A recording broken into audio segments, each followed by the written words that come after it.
이사야서 6장, 우리 여호수아서 6장 말씀을 함께 나누겠습니다. 지난 시간에 14절까지 읽었는데요. 우리가 이 말씀도 역시 여러분 너무 잘 아시는 말씀이오나 오늘 이 말씀을 처음 읽고 묵상한다는 그런 마음으로 우리 이 가나안 땅 정복 전쟁을 시작하는 이스라엘의 그 치열했던 그 현장에 함께 가서 말씀을 나누겠습니다. 여리고성이 무너지는 사건은 마치 우리 인생의 수많은 그 본질적 의미들을 함께 또 되돌아보게 하는 그런 말씀인 것 같습니다. 그리스도인으로서 하나님의 백성이요 그리스도의 제자로서 이 땅의 삶을 살아가면서 여러분 인생에 마주할 수 있는 수많은 여리고적 상황 속에서 우리가 어떤 방법으로 어떤 능력으로 그것들을 이겨낼 수 있는가 함께 이 시간 고찰하며 상고해 보기를 원합니다. 여호수아서 6장의 구조를 한번 잠시 살펴보면 1절부터 7절까지가 하나님의 명령이 기록되어 있습니다. 하나님의 명령. 이제 여호와의 군대 장관을 만나서 내가 너와 함께 할 테니 여리고성으로 가라, 이런 메시지를 받고 여리고성 앞에 이스라엘 백성들이 모여 있는데 그 작전 명령이 하달되죠. 이스라엘의 모든 백성들의 통치자가 되시는 여호와 하나님께서 작전 명령을 하달해 주는데 그 작전 명령이 좀 이해하기 어려운 작전이에요. 인간의 지혜로 헤아릴 수 없는 작전이죠. 제가 그 군대생, 이건 이제 전쟁 상황이지 않습니까? 대한민국의 많은 남성들 다 군대 대부분 갔다 오시지만 저도 이제 군대를 갔다 왔는데 저는 원래 주특기가 포병 관측 주특기였어요. 그래서 그 관측을 하다가 이제 그 병과가 바뀌어가지고 정보작전, 특히 작전 파트에서 이제 군복무를 하고 그리고 제대를 했습니다. 제 기억으로는 바깥에 나가서 총 들고 어디 보초 쓰고 이런 거는 한 번도 해본 적이 없습니다.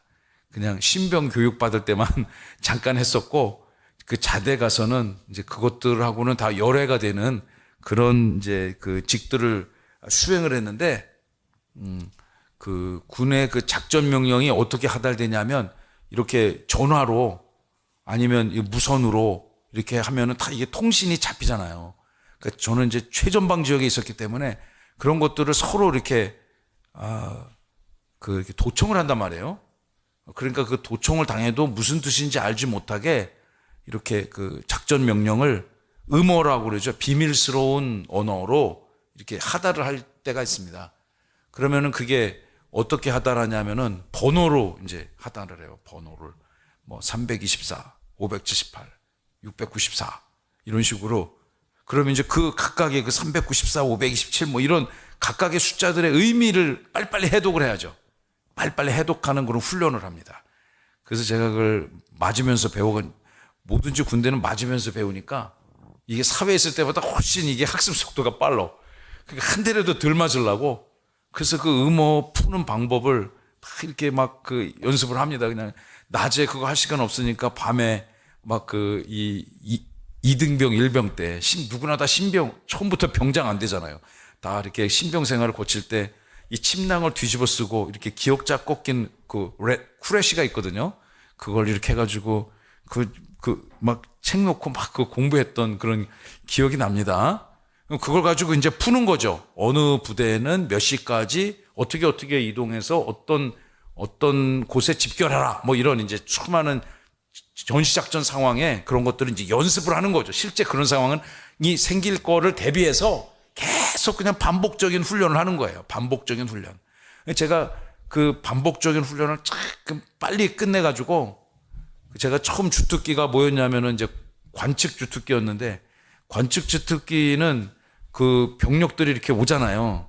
병력들이 오면은 거기 이제 그 연대본부 주임원사, 그때 당시 주임원사는 거의 예수님 동생같이 보였어요. 진짜 얼마나 엄한지.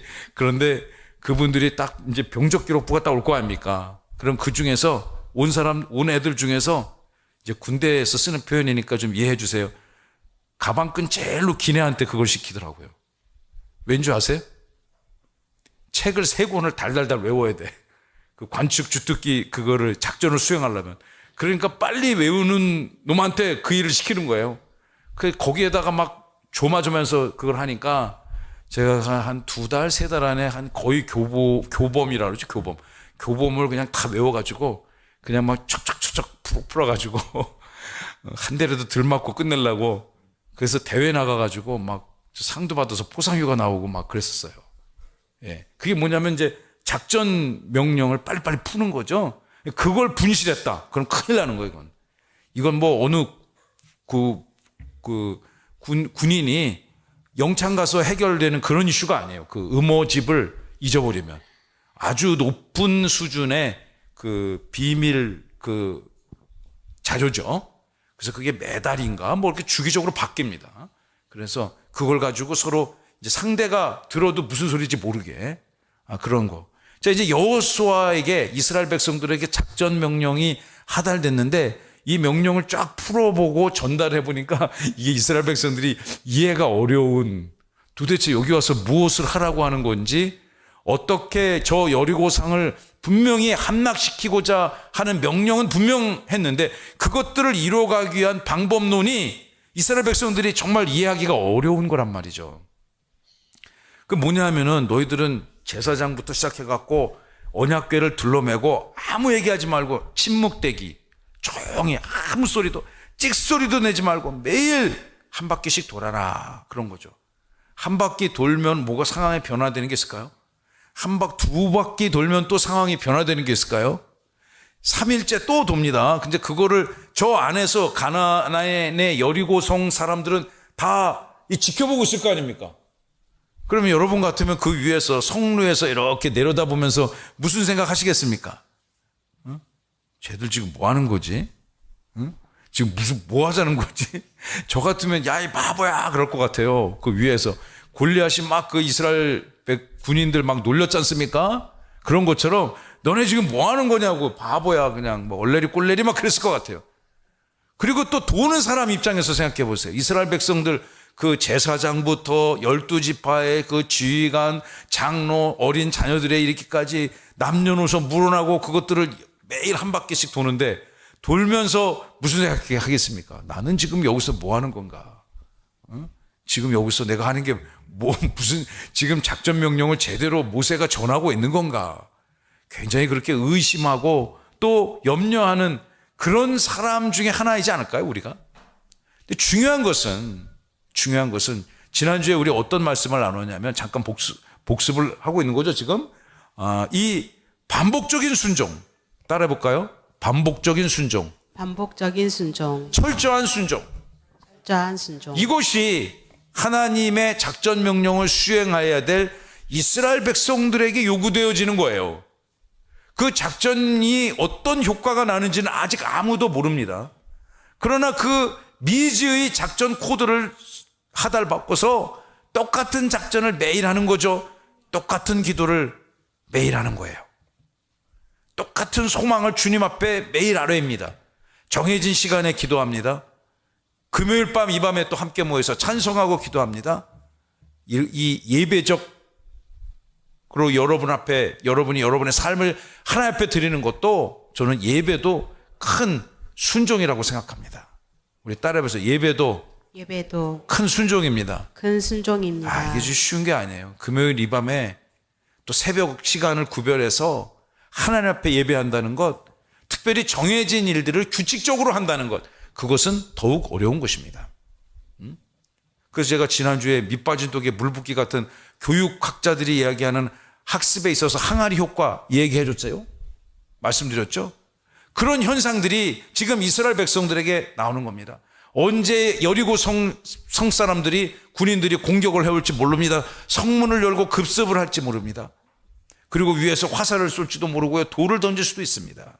그런데 이스라엘 백성들은 하나님이 주신 그 명령을 똑같이 반복합니다.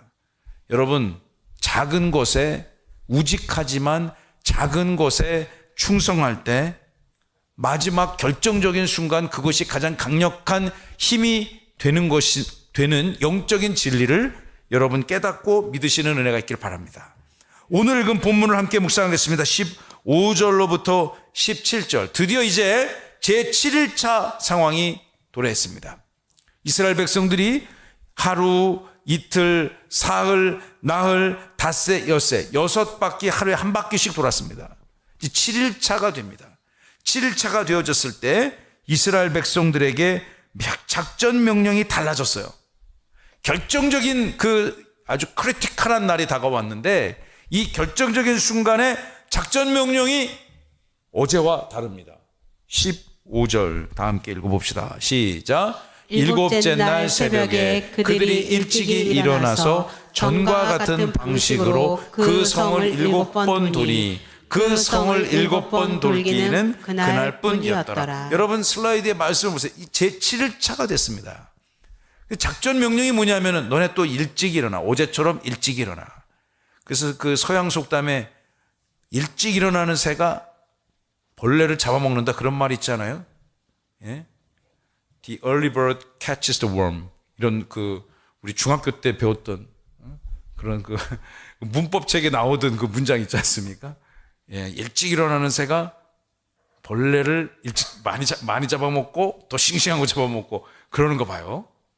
여러분도 좀 일찍 일어나시는 은혜 있기를 바랍니다. 일찍 일어나셔서. 근데 일찍 일어나는 게 은채 어떻게 쉬워 어려워? 그렇지 어렵지.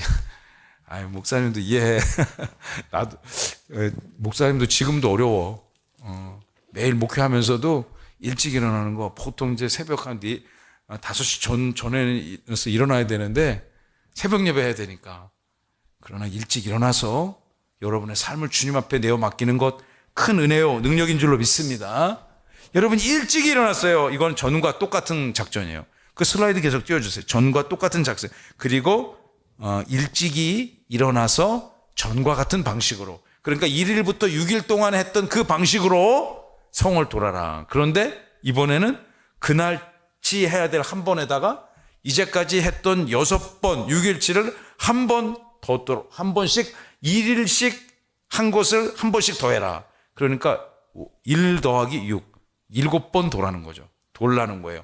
그러니 뭐 설명이 없어요. 그것을 돌면은 뭐 무너지게 될 것이다 그런 설명이 아직 없고 무조건 오늘은 7번을 돌아라.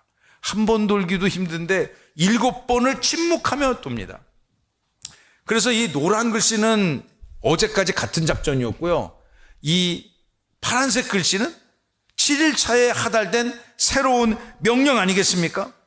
같은 명령도 있고 이제까지 경험해보지 않았던 다른 명령도 있습니다. 다른 명령이 또 하나 있습니다. 16절 읽어봅시다. 7번째에 제사장들이 나팔을 불 때에 여호수아가 백성에게 이르되 외치라 여호와께서 너희에게 이 성을 주셨느니라. 여러분 달라는 거 다른 작전 하나 또 있죠. 이제까지는 침묵 대기하면서 한 바퀴 두 바퀴를 돌았는데 이제 이 모든 바퀴를 다 채우고 나서 나팔을 길게 제사장들이 양각 나팔을 불 때 200만 이스라엘 백성들이 와 하고 외치라는 거죠. 그냥 이거 뭐라고 외쳤을까요? 뭐 여리고야 무너져라, 아니면 여호와께서 저곳을 우리에게 주셨다, 막 이렇게 막 함성을 지르고 외치면 굉장히 상대가 위협을 받겠죠.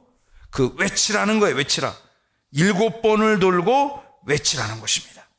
자, 그런데 17절을 읽어봐야 되겠습니다. 함께 읽습니다. 이 성과 그 가운데에 있는 모든 것은 여호와께 온전히 바치되 기생 라합과 그 집에 동거하는 자는 모두 살려주라. 이는 우리가 보낸 사자들을 그가 숨겨 주었음이니라. 모든 이제 여리고 성은 이제 사실은 여호와 하나님의 입장에서는, 전쟁의 주관자가 되시는 여호와 하나님 입장에서는 이미 사실 승패가 난 거죠.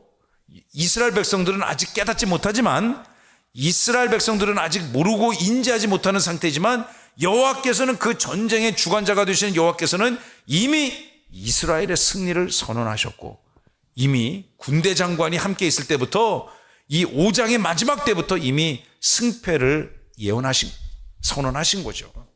근데 너희들이 승리를 하고 난 다음에 17절을 보시면 그 성 안에 있는 모든 것 다 여호와께 바쳐라. 왜 바쳐야 될까요? 가나안 땅에 들어와서 정복한 첫 첫성, 첫 열매이기 때문에 그런 거죠. 모든 것의 첫 것은 다 여호와의 것이라고 선언하지 않았습니까?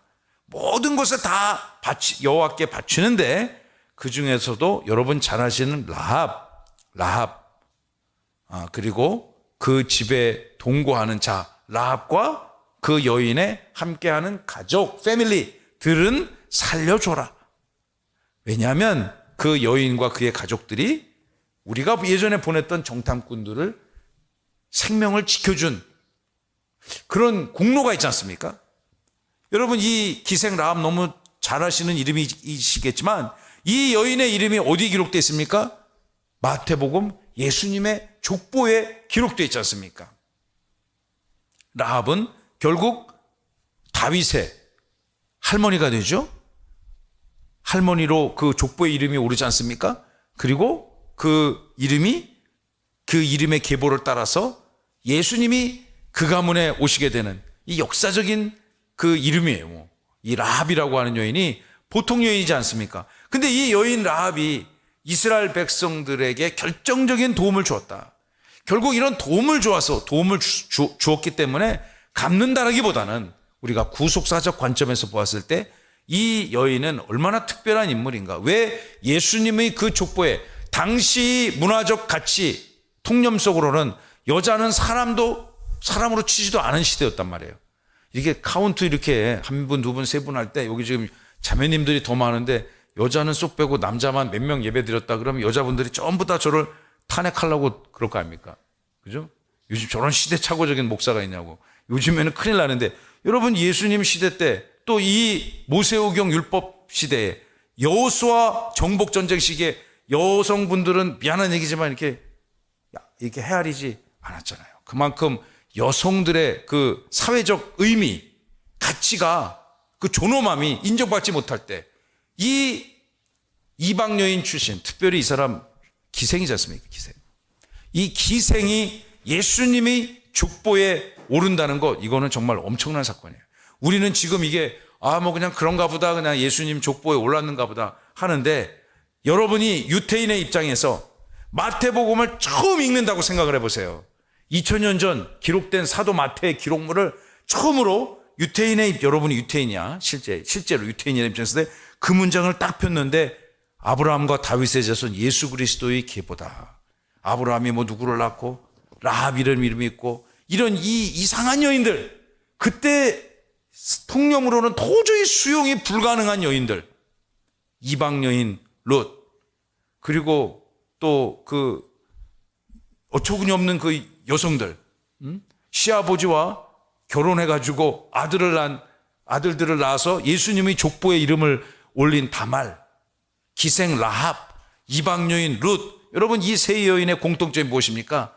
사람 취급받지 못하는 인생. 그런데 그 여인 이 라합이 어떻게 이 예수님의 족보에 이름을 오르게 되었는가? 이 충격적인 문장이 거기 기록되어 있는가? 다른 것이 아닙니다. 여러분, 저는 구속사적으로 이 여인의, 물론 이렇게 도왔으니까 신세 갚아야지, 물론 인지상정이니까 당연히 누군가 여러분에게 호의를 베풀었어요? 그러면은 그 호의를 악의로 갚으면 나쁜 사람이죠? 그죠? 선하면 내가 요만큼 받았으면 요만큼 답례를 하고 고맙다고 하고 감사하다고 하고 편지 써서 보내고, 그것이 상식적인 것 아니겠습니까? 그런데 그걸 떠나서 이 기생 라합은 성경 전체적으로 봤을 때 예수님의 족보에 올라가게 된 가장 이 여인의 어떤 선행이 중요한 것이 아니고, 그 여인의 그날 밤의 행위는 하나님의 위대한 구원 역사를 이끌어가는, 구원 역사에 참여하는 그런 위대한 역사였다는 거죠. 오늘 이 밤에 예배하는 여러분들이 우리 주님의 몸된 교회 세종명성교회와 여러분의 가정을 통해서 이끌어 가시는 하나님의 구원 역사에 주인공으로 참여하시는 은혜가 있기를 간절히 바랍니다. 그러니까 이 라합은 열애 살려줘야 돼요. 이것을 분명히 하나님이 여호수아를 통해서 그 선언을 하고 있는 것입니다. 구원의 역사에 적극적으로 참여한 인생, 그 인생은 반드시 하나님 나라 역사에 그 이름이 반짝반짝 기록되고 기념되고 기억되어질 줄로 믿습니다. 이 자리에 계신 사랑하는 우리 세종명성교회 성도들의 이름이 우리 교회 무궁한 역사 위에 반드시 이렇게 기억될 줄로 믿습니다. 자, 두 번째 볼까요? 두 번째 대지를 한번 살펴보겠습니다. 18절, 19절을 통해서 우리 대지를 읽어봅니다. 시작. 첫 열매를 온전히 바치라. 18절입니다. 너희는 온전히 바치되 그 바친 것 중에서 잘 읽어보세요. 어떤 것이든지 취하여 너희가 이스라엘 진영으로 바치는 것이 되게 하며, 너희는 온전히 바치고 그 바친 것 중에서 어떤 것이든지 취하여 너희가 이스라엘 진영으로 바치는 것이 되게 하여 고통을 당하게 되지 아니하도록 오직 너희는 그 바친 물건에 손대지 마라. 결국은 손대지 말라는 건데 앞에 문장이 조금 복잡하고 어렵습니다. 그래서 제가 두 번 읽었는데 결국 쉽게 설명하면 이 말이 무슨 의미냐. 자, 이것이 이제 이거 절대 이거 여리고성에서 얻은 거예요. 여리고성에서 우리가 전리품으로 얻은 건데 이거를 어떻게 해야 돼요?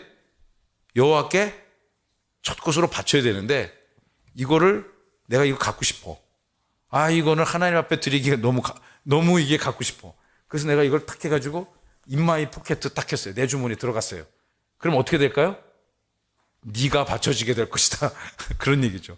네가 죽게 될 것이다. 제물로 바쳐지게 될 것이다. 그러니까 손 대야 돼요? 말아야 돼요?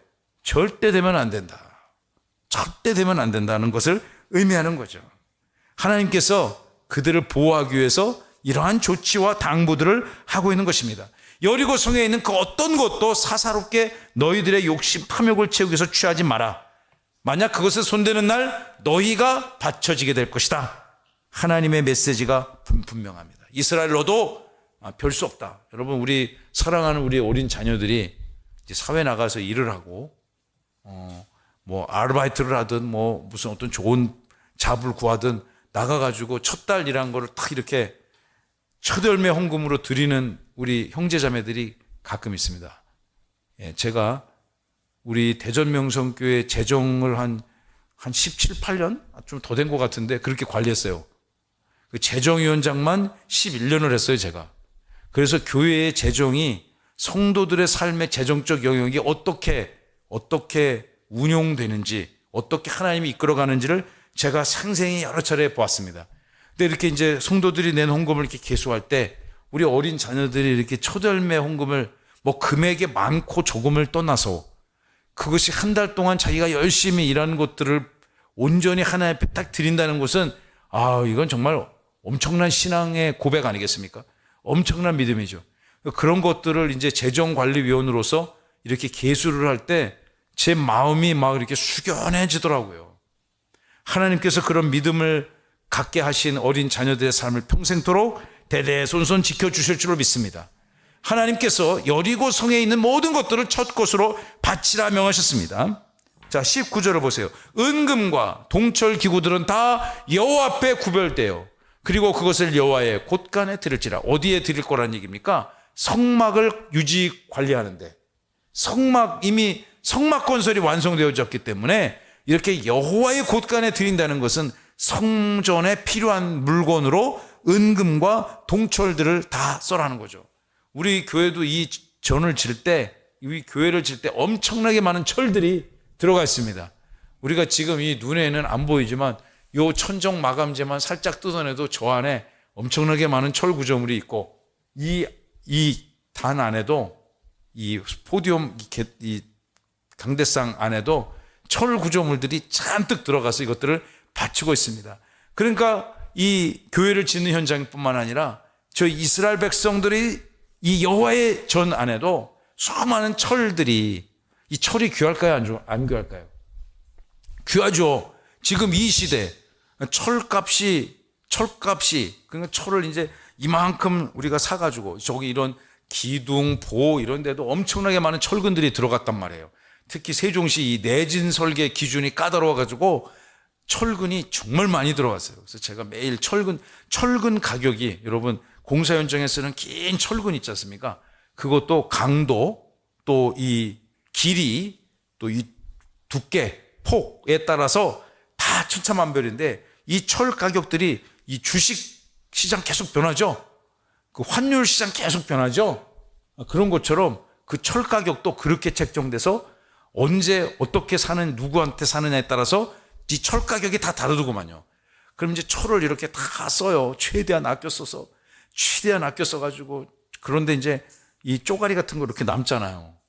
쪼가리 요만큼씩 남습니다. 그럼 철 조각들을 이제 주기적으로 다 모아. 그거를 아주 잘 모으는 특별한 또 은사를 가지신 분이 있어. 그걸 다 모아가지고 어떻게 깨요? 팔아요. 그걸.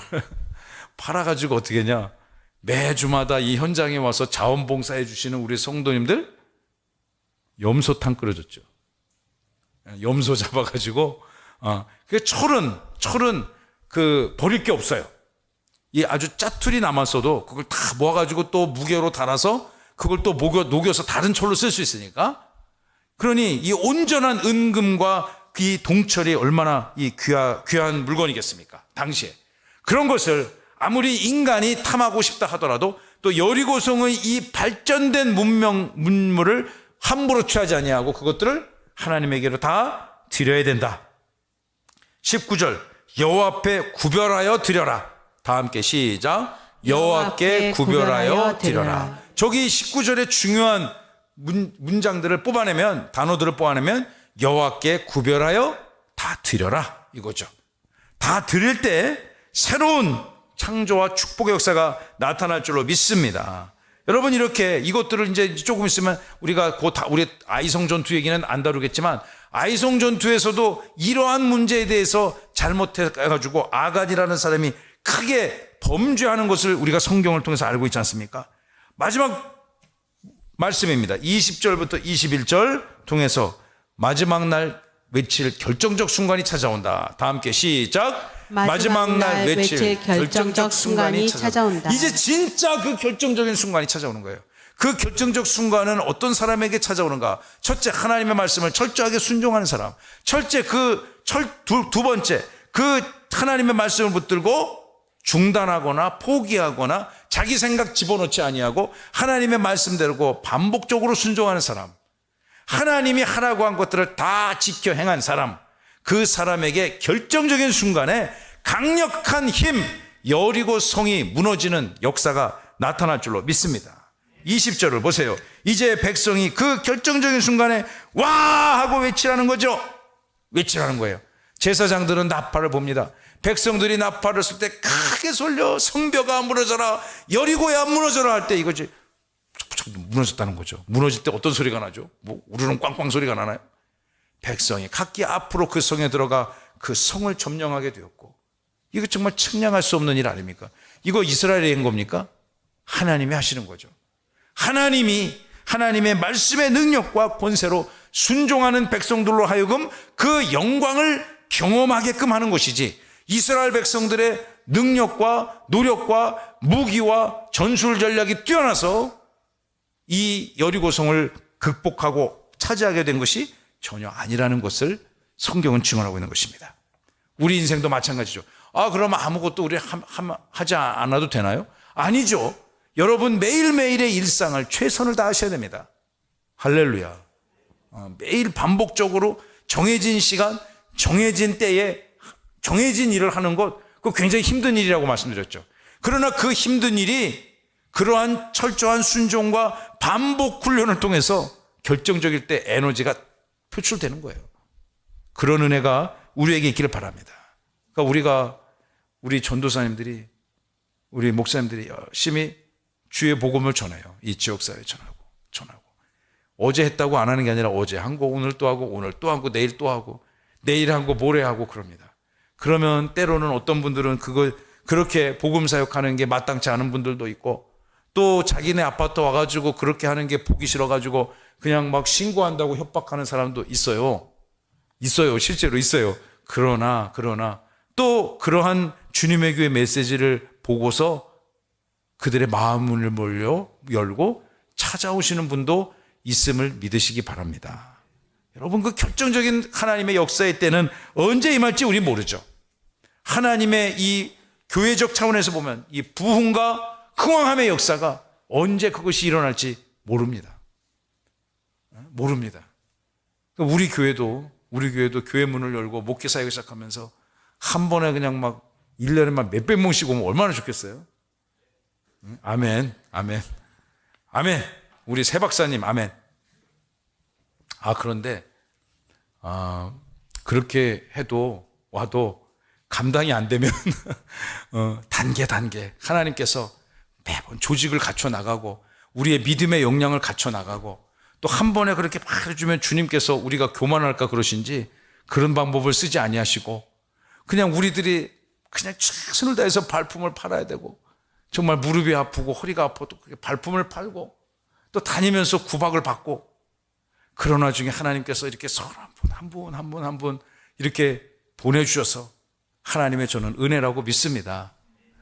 우리가 지난주에도 가장 교회 문을 열고 하나님 은혜로 가장 많은 분들이 예배했어요. 이번 주에 연휴가 있지만 또 우리는 더 주의 역사를 이뤄내며 하나님의 영광을 선포하는 인생과 가정과 교회가 될 줄로 믿습니다. 이렇게 결정적인 순간에 성벽이 무너져 내리고 그 땅에 많은 전리품들을 취하게 되는 역사가 나타났습니다. 마지막 21절, 그 성 안에 있는 모든 것을 온전히 바치게 되었고 남녀노소와 소와 양과 나귀를 다 진멸하게 되는 역사를 나타났습니다. 여러분, 우리는 이 땅 살아가면서 어떤 원칙과 기준을 가지고 살아가야 되겠습니까? 항상 마지막 결정적 때에 임박할 그 하나님의 역사를 사모하시며 오늘의 삶을 부단히 열심히 최선을 다해서 철저한 순종과 말씀 앞에 복종을 통해서 살아가시기를 바랍니다. 그저 우리는 이 밤에 주의 은혜 가운데 함께 했습니다. 하나님의 위대한 구원 역사에 동참하는 사랑하는 성도 여러분, 여러분들의 삶의 현장에 하나님의 이적이 나타날 줄로 믿습니다. 저와 여러분이 함께 섬겨가는 이 주님의 몸된 교회의 사역 위에 하나님께서 함께하여 주실 줄로 믿습니다. 그 은혜가 여러분의 가정에 임하고요, 하나님의 함께하심이, 하나님이 함께하면 된다고 우리가 매일 외치지 않습니까? 우리 아까 안 했네요. 함께 외치겠습니다. 하나님이 함께하시면 됩니다. 하나님이 함께하시면 됩니다. 아멘. 여러분, 이스라엘 백성도 여리고성 앞에서 얼마나 초라한 민족들이었습니까? 그러나 하나님 함께 하시니까 그들의 철저한 순종과 복종이 또한 이 바탕이 되니까 하나님의 주권적 섭리로 그들이 그 인생의 여리고를 극복하지 않습니까? 역사적 여리고를 극복하지 않습니까? 그 은혜가 여러분 가운데, 우리 교회 가운데 반드시 나타날 줄로 믿습니다. 하나님 말씀 붙들고 준행하여 승리하시는 저와 여러분 다 되시기를 살아계신 예수님의 이름으로 축원하고 축복합니다.